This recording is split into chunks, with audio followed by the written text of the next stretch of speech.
11절부터 15절까지 우리 한 절씩 우리가 교독을 하겠습니다. 출애굽기 2장 11절부터 15절까지 한 절씩 말씀을 교독하겠습니다.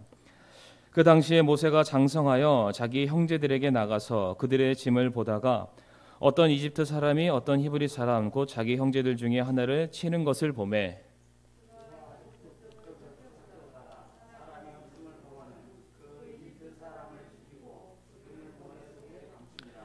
둘째 날 그가 나가니 보라 히브리 사람들 중에서 두 사람이 서로 싸움으로 그가 잘못한 자에게 이르되 내가 어찌하여 내 동료를 치느냐 하매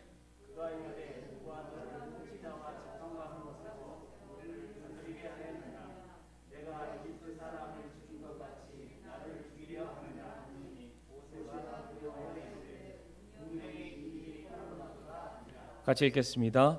이제 파라오가 이 일을 듣고 모세를 죽이려고 찾았으나 모세는 파라오의 얼굴을 피해 도망하여 미디안 땅에 거하며 우물 옆에 앉았더라. 아멘. 말씀을 위해서 함께 기도하겠습니다. 하나님 아버지 감사합니다. 이 시간도 우리 사랑하는 성도님들 한자리에 더 불러 모아주셔서 함께 하나님의 이름을 높여드리고 또 하나님의 말씀을 들을 수 있는 이 복되고 귀한 예배의 시간을 우리에게 주심을 감사를 드립니다. 이 시간도 전해질 하나님의 말씀을 우리가 경청하여 듣게 하여 주옵시고 그 말씀에 순종할 수 있도록 하나님 인도하여 주시옵소서. 참으로 예배의 시정일간 온전히 하나님께서 우리 가운데 함께하여 주시고 깨닫게 하여 주시고 그 말씀 앞에 우리가 복종할 수 있는 이 귀한 시간 되게 도와주시옵소서.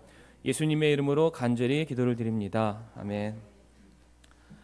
오늘은 출애굽기 2장 11절부터 15절까지 말씀을 통해서 사람의 때, 하나님의 때라는 제목으로 함께 말씀을 나누도록 하겠습니다.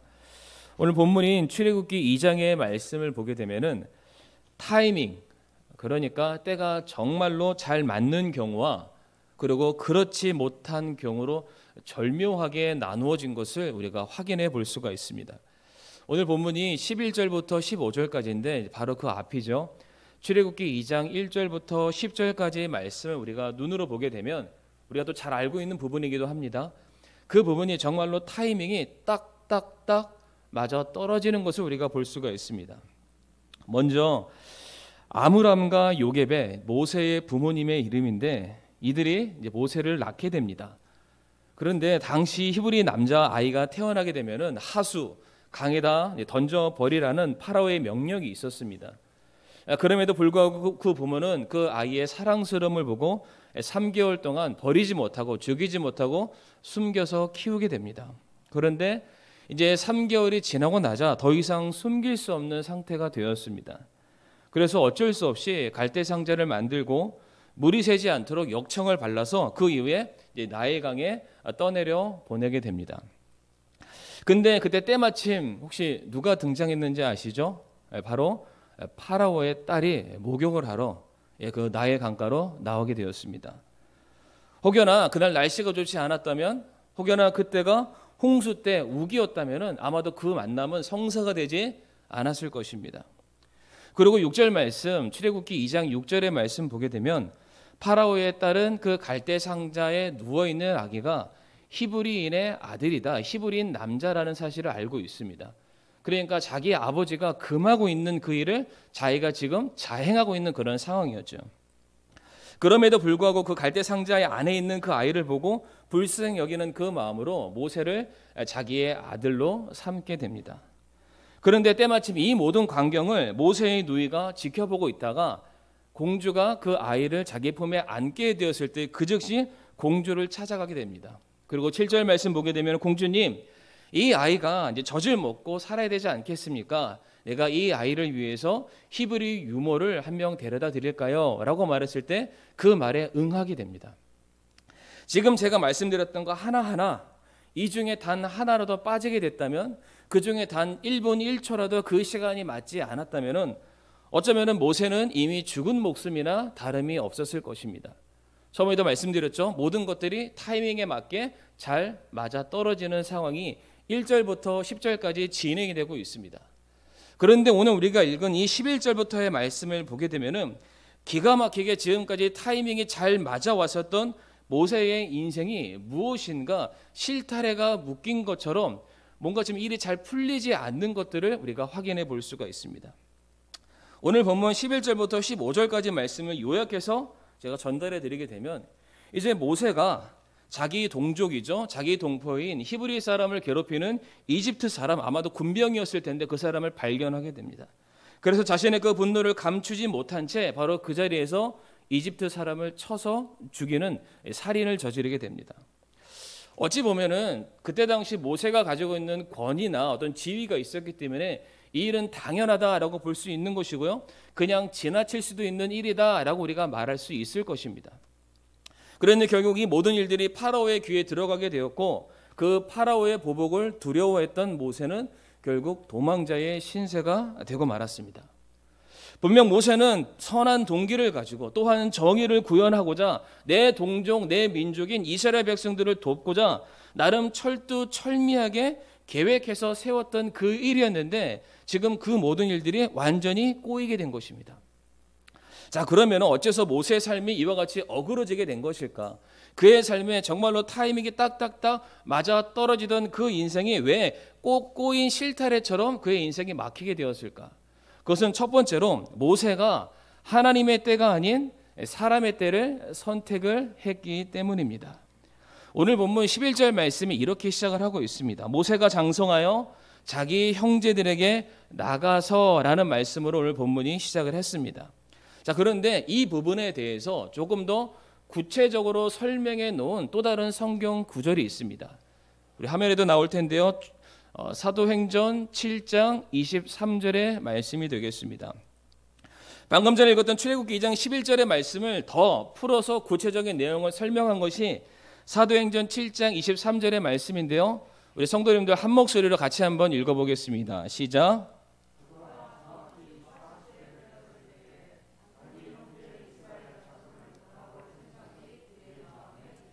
아멘. 지금 모세가 장성하였음에 대해서 사도행전은 정확히 그의 나이가 40이 되었을 때다라고 말해주고 있습니다. 일단 우리가 이 말씀, 이 사도행전 말씀을 통해서 알 수 있는 것은 현재 모세가 이집트의 사람들의 손에서 자기 동족이죠, 자기 동포를 건져내는 그 일은 우발적인 일이 아니었다는 것입니다.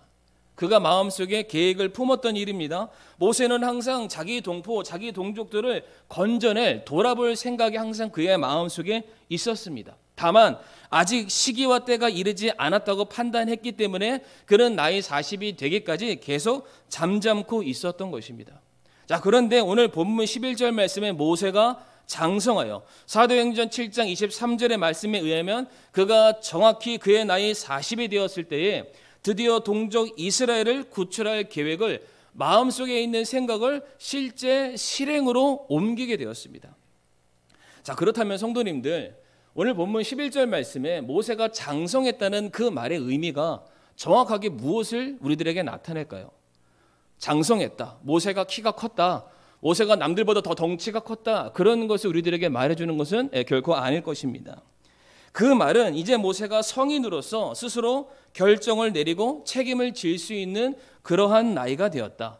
혹은 이제 한 나라의 권력자로서 어느 정도 충분한 영향력을 가지고 있는 그러한 나이였다라는 것을 말해주는 것이 장성하다. 곧 그의 나이가 40이었다라는 것을 말해주는 것입니다. 우리 성도님들 성경 말씀을 잘 찾아보게 되면은 나이 40과 관련된 4가지 사건을 우리가 찾아볼 수가 있습니다. 첫 번째, 성경에서 나이 40과 관련된 사건을 찾아보게 되면은 첫 번째, 이삭과 에서가 결혼을 하게 되는데 성경 말씀 보게 되면은 그들의 나이 40에 결혼을 했다라고 쓰여 있습니다. 앞에 화면을 이제 보시고 계시니까 제가 간단하게 말씀드리겠습니다. 또한 두 번째로 이제 가나안 땅을 새롭게 들어가는 일에 있어서 정탐꾼을 보내게 됩니다. 그 중에서 2명의 정탐꾼, 긍정적이고 하나님의 약속을 받아들였던 여호수아와 갈렙이 등장하게 되는데 갈렙의 경우 그가 정탐꾼으로 나아갔던 그의 나이가 성경에 의하면 그의 나이 40이었다라고 말해주고 있습니다. 또한 사무엘상 13장 1절의 말씀 보게 되면은 이스라엘의 초대 왕이었던 사울이 그가 왕이 되었을 때의 그의 나이를 성경은 40세 마흔이었다라고 말하고 있습니다. 그리고 사도행전 4장 22절 말씀 보게 되면은 거기에 한 앉은뱅이가 나옵니다. 이미 그 앉은뱅이는 사도행전 3장에서 베드로를 만나서 성전 밀문 앞에서 내게 은과 금은 없거니와 예수 그리스도 나사렛 예수 그리스도의 이름으로 명하노니 일어나 걸으라 라는 놀라운 치유의 역사를 경험했던 이 사람입니다. 그런데 이 3장과 4장 사이 어떠한 사건이 일어나게 되냐면 이제 베드로와 요한이 나가는 곳마다 복음을 전하면서 온 무리를 이렇게 혼란시키는 소요를 일으키게 되었을 때에 또 다른 유대의 무리들이 그들을 신문하는 자리가 있었습니다. 그때 이 사람이 자기가 경험한 것을 감추지 않고 사람들 앞에 나아가서 내가 하나님의 은혜로 말미암아 놀라운 치유를 받게 되었습니다라고 그가 고백을 합니다. 변론을 하는 거죠. 그런데 성경은 그 변론하는 사람을 말해서 그의 나이가 40이 넘었다라고 말해주고 있습니다. 자, 그러니까 성경에서 말하는 이 40이라는 것은 우리에게 무엇을 말해주고 있냐면 이 사람은 사회적으로 충분히 무엇인가를 기여할 수 있는 사람이다. 무엇인가 그가 영향력을 끼칠 수 있는 사람이고 이미 충분한 경험과 힘을 겸비한 그런 나이다라는 것을 말해주는 것이 나이 40이 가지고 있는 의미가 되겠습니다. 그러니까 지금 모세가 장성했다. 그런데 그 장성함을 그의 나이 40이다라고 국한돼서 성경이 우리에게 말해주는 것은 모세가 이와 같은 자기 스스로 무엇인가 결단을 내리고 자기 스스로 힘도 가지고 있고 경험도 가지고 있고 능력도 있고 지혜가 충만한 상태다라는 것을 우리에게 지금 비유적으로 설명하고 있는 것입니다. 이렇게 장성했던 모세가 드디어 자신이 품었던 계획을 실천으로 옮기게 되는데 그것이 어떤 것이었습니까? 먼저 자기 동족 형제를 괴롭히는 이집트 사람을 자기 힘으로 죽이는 거였습니다. 성도님들, 앞에도 제가 간단하게 설명을 드렸지만 지금 모세의 이 일은 결코 갑작스러운 것이 아니었습니다. 방금 전에 봤었던 사도행전 7장 23절의 말씀 보게 되면은 모세는 항상 그의 마음속에 자기 동족들을 돌아볼 마음을 가지고 있었다라고 말하고 있습니다. 그런데 드디어 모세가 이제 내 때가 됐어. 내가 무엇인가 일할 때가 됐어. 내가 내 안에 있는 계획을 발휘할 때가 됐어 라고 하면서 그가 첫 걸음에 보였던 것이 무엇입니까? 살인이었습니다. 성도님들, 이것을 우리가 바꿔서 설명을 해보면 무엇이라고 이것을 또한 번역할 수 있냐면 모세가 그의 나이 40살이 될 때까지 그의 마음속에 무엇만 품고 있었냐면은 내가 누군가를 반드시 죽이리라. 내게 힘과 권력이 주어지는 그때가 있고 내 힘으로 누군가를 억제하고 억누를 수 있는 그러한 자리만, 그러한 기회만 내게 주어진다고 하면은 내가 그때 그 사람을 내 눈앞에서 지워버리리라. 그런 마음으로 지금 모세가 살아왔다. 이렇게 해석해도 전혀 틀리지 않은 부분이 되겠습니다. 그래서 이 일이 있고 난 그 다음날 모세가 또다시 그 자리, 그 현장을 찾아가게 됩니다.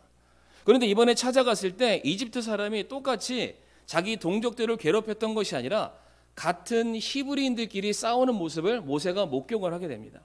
그러자 모세가 자기가 봤을 때 조금 더 잘못한 사람, 그 사람을 향해서 말하기를 13절에 내가 어찌하여 내 동료를 치느냐라고 말하게 됩니다.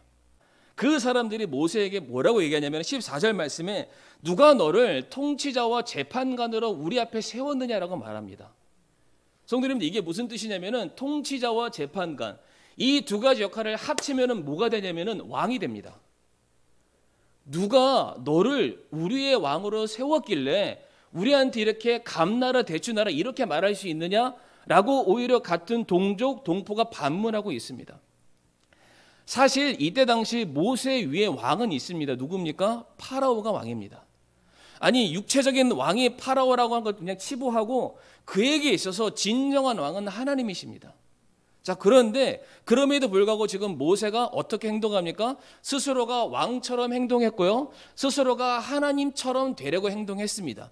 이게 무엇을 말하냐면은 이제 자기에게 힘이 주어졌기 때문에 자기 기준과 자기 생각과 자기 판단하에 선과 악을 구분해서 내가 심판을 내리기도 하고 내가 살리기도 하고 내가 의롭다 말하기도 하고 내가 잘못됐다 말하기도 하는 그러한 기준을 지금 모세가 가져가려 했다는 것입니다. 결코 선하지 않습니다. 결코 하나님께서 그에게 원하셨던 그런 방법이 아니었던 것입니다. 바로 이와 같은 마음이 모세에게 있었기 때문에 정말로 타이밍에 딱딱딱 맞게 잘 풀려가던 그의 인생이 드디어 꼬이기 시작을 했던 것입니다. 성도님들, 질문 하나 할 텐데요. 모세의 이름의 뜻을 아십니까? 그죠? 막 물에서 건짐을 받은 자. 물에서 내가 스스로 수영해서 나온 자가 아닙니다. 물에서 제 발로 걸어 나온 사람이 모세가 아닙니다. 죽을 뻔했는데 누군가 그 물에서 건져내서 살림을 받은 자가 모세입니다. 그러니까 모세가 자기의 이름을 기억하고 자기의 출신을 기억하고 자기를 통한 하나님의 뜻을 기억한다면 모세는 철저하게 하나님 의존적인 삶을 살아야 합니다.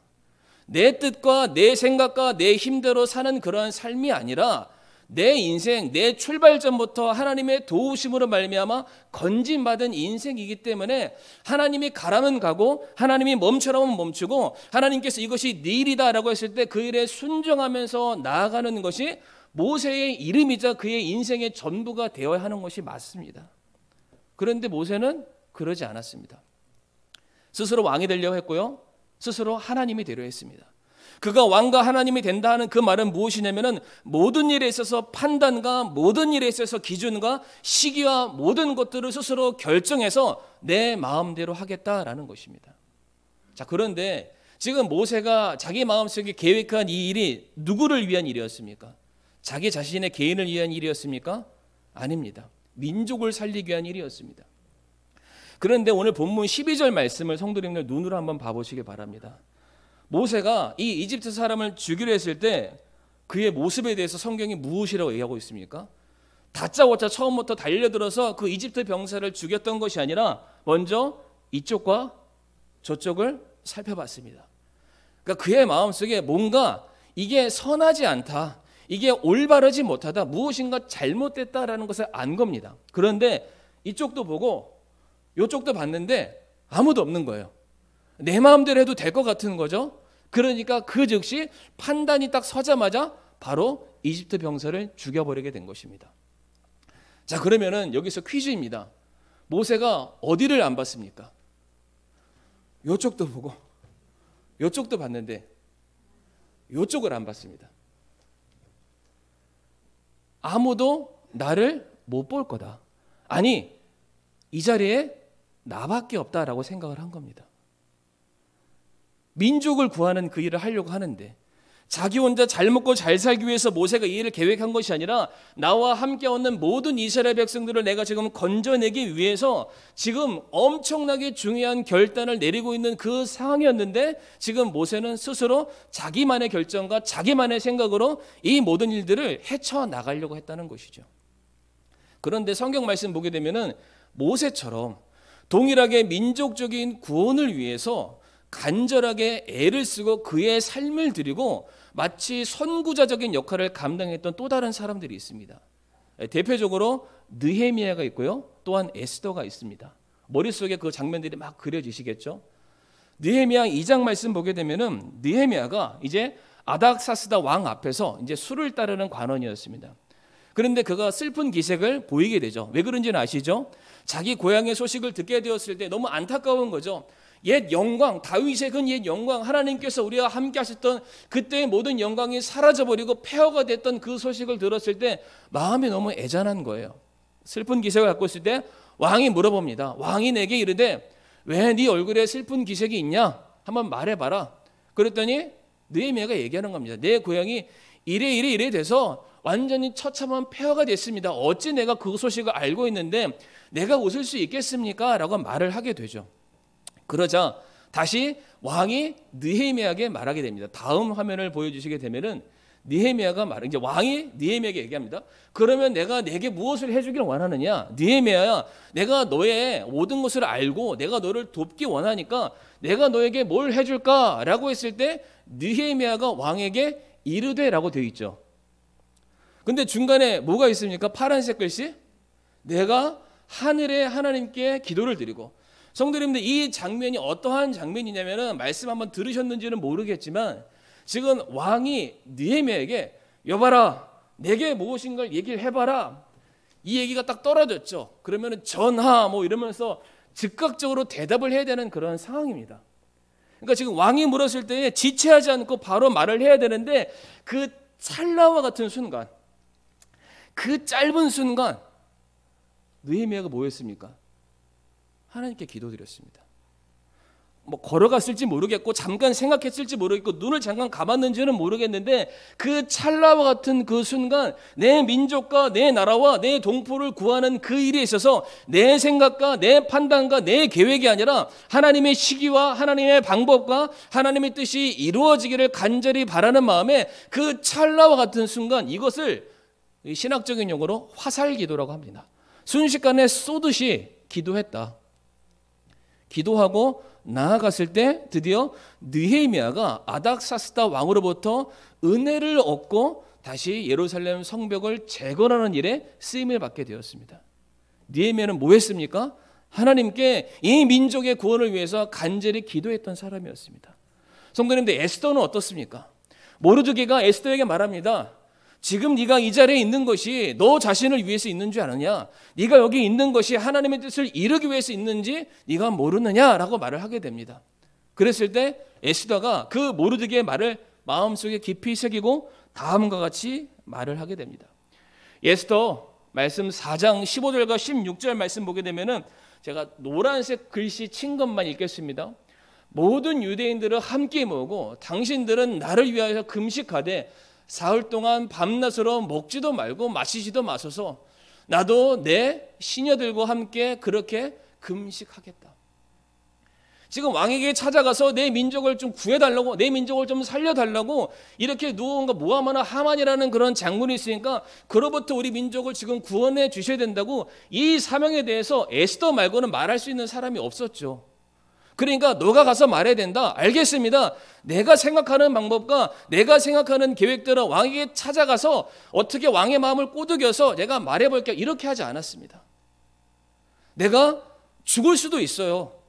왕에게 어떤 금호령을 받지 않고 나가면 죽을 수도 있지만 이 일이 결코 나만을 위한 일이 아니기 때문에 하나님께서 사랑하시고 하나님이 선택하신 이 민족을 구원하는 일이기 때문에 나는 그 일을 이루려 함에 있어서 내 생각과 내 방법보다는 하나님의 시기, 하나님의 때, 하나님의 방법, 하나님의 계획을 받들어서 나아가기를 원합니다라고 고백하는 것입니다. 그랬을 때 잘 아시죠? 그렇게 유대인들을 핍박하려 했던 그 하만, 모르드게를 엄청나게 긴 창에 찔러서 세워놓으려 했던 그 하만이 그 창에 자기가 찔려 죽임을 당하고 모든 유대인들은 구원을 받게 되었습니다.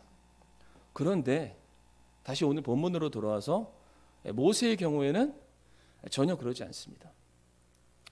좌우는 살폈는데 위로는 그가 고개를 들지 않았습니다. 하나님께 구하지 않았던 것입니다. 하나님의 뜻을 찾았다는 그 어떠한 흔적도 찾아볼 수 없는 채 오히려 옆에 있는 사람들이 모세를 바라보면서 누가 너를 우리의 재판관과 통치자로 세웠냐? 누구도 너를 우리의 왕으로, 누구도 너를 우리의 하나님으로 인정하고 모신 적이 없는데 너는 네 방법과 네 생각과 네 시기에 맞게 모든 일들을 하려 하느냐라고 책망을 했던 것입니다. 우리가 이 자리에 계시는 우리 구원받은 모든 성도들, 우리의 잘못이 마치 이 모세의 잘못을 우리가 날마다 답습해 나아가는 것은 아닌가 생각을 해보게 됩니다. 왜 이렇게 말씀을 드리냐면은 우리는 천지 우주 모든 만물의 주관자가 하나님이심을 믿습니다. 믿으시죠? 그러면 하나님께서 모든 것을 만드셨다 함은 하나님께서 시간도 창조하시고 공간도 창조하시고 물질도 창조하시고 모든 역사를 주관하시는 분이 우리 하나님이심을 믿는 것입니다. 그러면은 시간 역시 하나님의 손에 달려 있는 것이고요. 모든 상황과 환경 역시 하나님의 손에 달려 있는 것이고요. 모든 역사 역시 누구 손에 달려 있습니까? 하나님의 손에 달려 있습니다. 그러하다면 우리들의 마음속에 먼저 앞서야 되는 것이 무엇이냐면은 하나님, 내 뜻은 이와 같지만 모든 것이 하나님의 시간과 하나님의 방법과 하나님의 뜻에 벗어나지 아니하는 하나님께서 원하시는 그 일만 이루어지기를 원합니다가 우리의 기도가 되어야 되고 우리의 소원이 되어야 합니다. 그런데 우리들은 그것을 기다리는 일에 날마다 실수를 범하고 있습니다.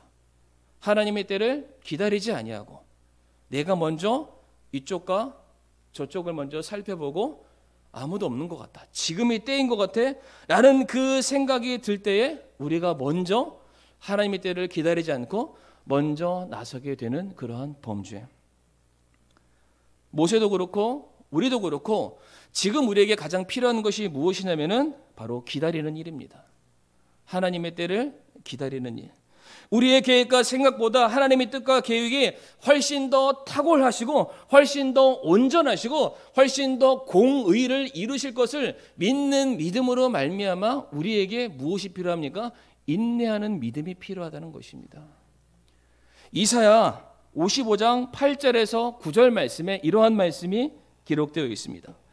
내 생각들은 너희 생각들과 같지 아니하며 내 길들은 너희 길들과 같지 아니하니라. 주가 말하노라. 하늘들이 땅보다 높음같이 내 길들은 너희 길들보다 높으며 내 생각들은 너희 생각들보다 높다라고 말씀하십니다.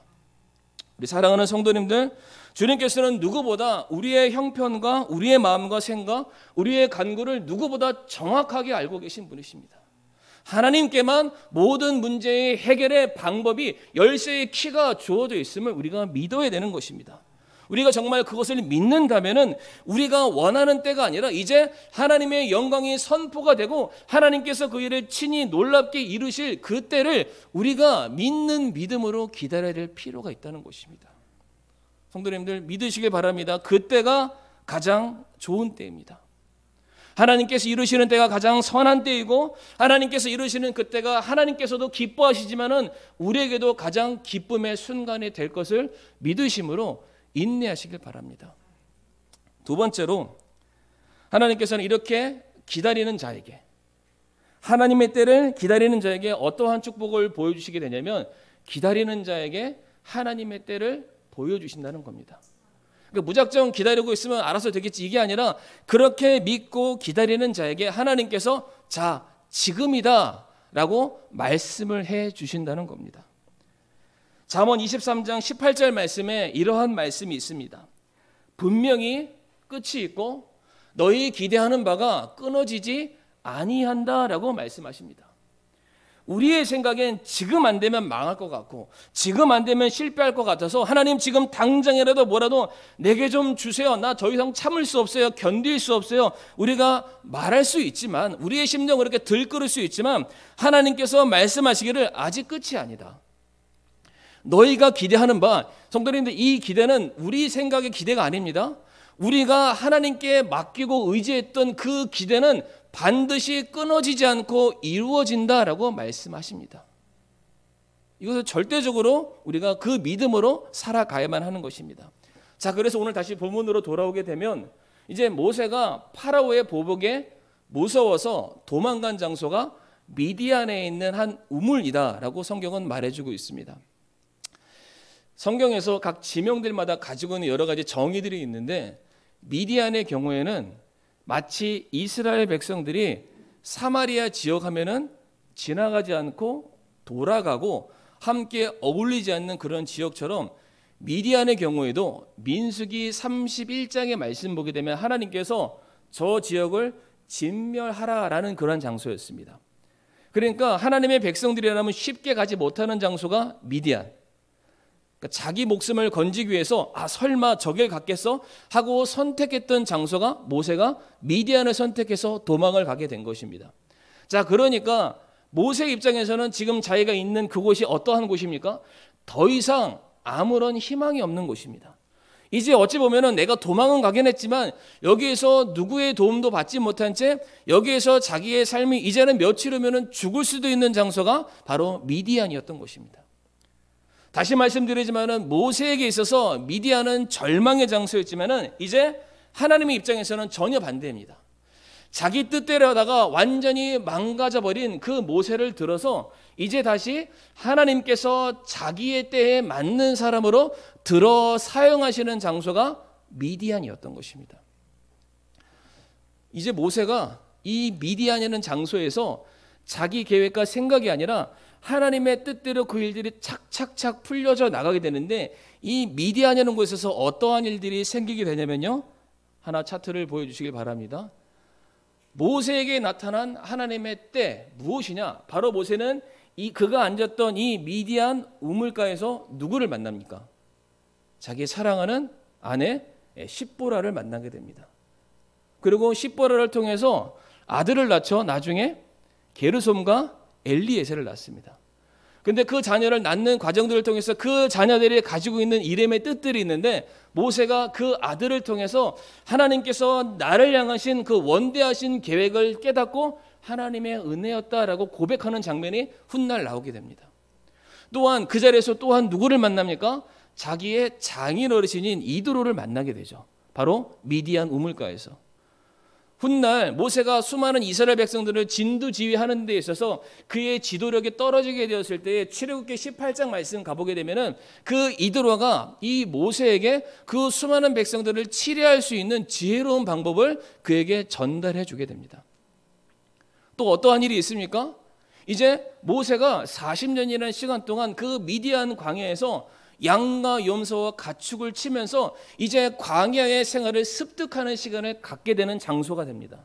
이것은 훗날에 이스라엘 백성들과 40년 동안 그 광야를 방황하는 그 모든 일에 있어서 선지식, 선교육의 장소가 바로 이곳이 되겠습니다. 그리고 마지막으로 네 번째, 출애굽기 3장이죠. 지금 우리가 2장 말씀을 보고 있는데 바로 다음 장인 3장 말씀 보게 되면은 모세가 자기 장인의 그 가축들을 치고 가다가 호렙산이라는 곳에 가게 됩니다. 그리고 거기서 드디어 영광 중에 불붙는 떨기나무 가운데 나타나신, 영광 중에 나타나신 하나님을 만나게 된다는 것입니다. 지금 여기 나와 있던 게 모세가 계획한 게 있습니까? 모세가 계획한 건 단 하나도 없습니다. 나의 계획이 중단되고 나의 계획이 완전히 다 어그러져서 난 아무것도 못해, 나 다 포기했어 라고 해서 그의 삶의 모든 것을 내어 던지는 그 인생의 밑바닥 자리에 그가 가게 되었을 때에 드디어 누가 일하기 시작하셨습니까? 하나님께서 드디어 모세의 인생과 모세의 삶을 완전히 뒤바꿔 놓으셨다는 것입니다. 사도행전 7장 23절에 모세가 그렇게 말했습니다. 그가 정확히 그의 나이 40이 되었을 때에 자기 동족들을 돌아볼 생각을 그의 마음에 가졌더라. 굉장히 순수한 마음이죠. 민족을 살리기 위한, 누군가를 구출하기 위한 선한 의도를 그가 가지고는 있었지만 그것은 철저히 모세 개인의 생각에 국한될 뿐입니다. 그런데 모세가 드디어 모든 것들을 다 내어놓고, 내가 장성한 게 중요한 게 아닙니다. 내가 나이 40이 된 게 중요한 게 아니고 내가 살아오면서 경험했던 모든 것들이 내 힘과 능력이 되는 것이 아니라, 그렇게 해봤더니 다 망가졌잖아요. 다 내려놓았더니 드디어 하나님께서 모세의 인생을 통해서 하나님의 뜻, 하나님의 시간을 계획해 나가시면서 출애굽기 2장 24절과 25절에 이렇게 하나님이 모세에게 말씀하십니다.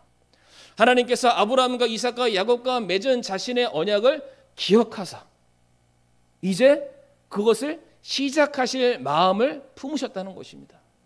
하나님께서 이스라엘 자손을 바라보시고, 지금까지는 그들이 어떠한 죄악 때문에 바라보지 않으셨지만은 이제 하나님의 시간이 됐으니까 그들을 바라보시고 구원의 역사를 써 내려가시겠다라고 말씀하시고, 하나님께서 그들에게 관심을 가지시니라, 관심을 갖기 시작하시니라, 그들을 돌아보시기를 작정하셨다. 뭘 얘기해 줍니까? 드디어 하나님의 때가 시작됐다는 것입니다.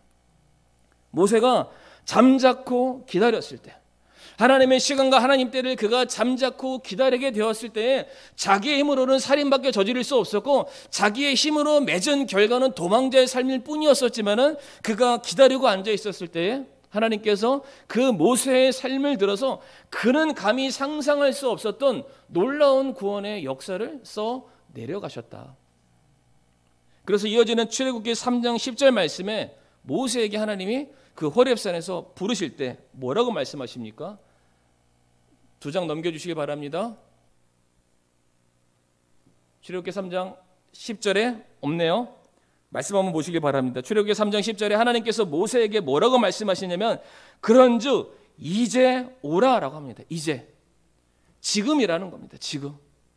이제 내가 너를 통해서 내가 너를 파라오 앞에 보내고 이제 내가 너를 통해서 이제 이집트에서 고통받는 내 백성을 이제 내가 건져내겠다. 하나님의 시간이 됐다라고 말씀해 주셨다는 것입니다. 하나님 때를 기다리는 사람에게는 하나님께서 자신의 때가 지금이라고 말씀을 해 주십니다. 그렇죠? 이것을 성도님들 잊지 마시길 바랍니다. 그래서 모세가 출애굽기 14장 14절에서 뭐라고 얘기하냐면 모든 사람들이 홍해 앞에서 우리가 어떻게 해야 되나요? 이것을 우리가 건너갈 수 있나요? 어떻게 되나요? 지금 이 문이 열릴까요? 안 열릴까요? 모두 고민하고 있는 그 사람들을 향해서 모세가 말하기를 주께서 너희를 위해서 싸우시리니 너희는 조용히 있어라. 너희 생각을 앞세우지 말아라. 지금이 그때다라고 말하지 말고 지금 하나님께서 나를 구원해 주시지 않는다고 원망하지 말아라. 이제 하나님께서 일하실 거다. 우리는 그냥 있어야 된다. 그 말을 한 것입니다. 하나님께서 작정하셨으면, 하나님께서 시작하신다고 말씀하셨으면 하나님께서 반드시 그 일을 끝내시는 분이심을 우리 성도님들 믿으시기를 바랍니다. 모세가 철저하게 자기 계획대로 그 일들을 진행했을 때는 모든 것들이 완전히 다 막혀버렸습니다. 다 망가졌습니다. 하지만 그가 하나님 때를 기다렸을 때에는 그가 손 하나 쓴 거 없었지만은 또다시 그의 인생의 모든 것이 새롭게 또한 형통하게 이루어지는 것을 우리가 볼 수 있습니다. 출애굽기 2장을 다시 돌아가게 되면 모세의 삶 속에서 그의 삶이 형통하기 시작했던 때가 언제였습니까? 2장 3절 말씀에 더 이상 숨길 수 없게 되매 하나님께 그냥 맡겼을 때 내 삶과 내 인생 모든 것들을 하나님께 그저 갈대 상자에 그 아이를 담아서 맡겼을 때 모세가 물에서 건짐을 받게 되었다. 모세가 담겼던 갈대 상자, 성도님들 이 갈대 상자를 히브리어로 테바라고 합니다. 테바. 한번 따라해 보겠습니다. 테바. 그렇죠. 근데 이 테바와 똑같은 단어가 어디에 쓰여 있냐면은 노아 방주에도 쓰였습니다. 방주도 테바입니다. 그런데 특징이 있습니다. 갈대 상자도 노아 방주도 특징이 있는데 그것이 뭐냐면은 방향키가 없습니다. 그냥 상자입니다. 그 물 위에 떠 있는 겁니다. 떠 있기만 하면 됩니다. 하나님이 부르시는 대로, 하나님이 가라는 대로 하나님께서 결코 그 배가 뒤집어지지 아니하도록 끝까지 지켜주십니다. 그 방주 안에 있었던 노아가 할 수 있는 일은 딱 하나였습니다. 배 위에, 천장 위에 창문이 하나 있었다고 합니다. 그거를 바라보고 하나님의 심판이 끝날 때를 그저 묵묵히 기도함으로 기다리는 것. 모세도 마찬가지로 그 갈대 상자에서 그 갓난아이가 할 수 있는 것이 무엇이겠습니까? 누군가 나를 건져주기까지 기다리는 것. 그런데 성도님들 이 기다리는 것이 우리 보고 하여금 너희들 아무것도 못하는 존재야. 너희들 이렇게 무기력한 존재야. 너희들은 아무것도 아니야. 이게 아닙니다. 성도가 기다리는 것은 하나님의 완벽하신 때를 기다리는 가장 지혜로운 방법이 되는 것입니다. 그러하기에 말씀을 마무리하면은 혹시 아직도 우리 성도님들 수년 동안 오랜 시간 기도하고 있는 제목들이 있으리라고 생각합니다. 대체 하나님께서 내 기도는 언제 응답하실까? 왜 내가 지금 안고 있는 이 모든 문제들은 결코 해결될 수 없는 미궁으로 빠지는 것일까? 대체 이 일들이 어떻게 해야 내 힘으로 해결할 수 있을까? 그와 같은 고민을 가지고 계실 때에 하나님께 맡기시길 바랍니다. 내가 해서는 아무것도 안 됩니다. 하지만 우리가 하나님의 손에 그 일을 맡겨드리게 되었을 때 사람이 자기 길을 계획할지라도 그 걸음을 인도하시는 분, 그것을 하나님께서 선으로 만들어서 우리들에게 가장 좋은 곳으로 다시 안겨주실 것을 믿음으로 오늘을 살아가는 우리 사랑하는 성도님들 되시기를 바랍니다. 이 시간 함께 우리가 기도하겠습니다.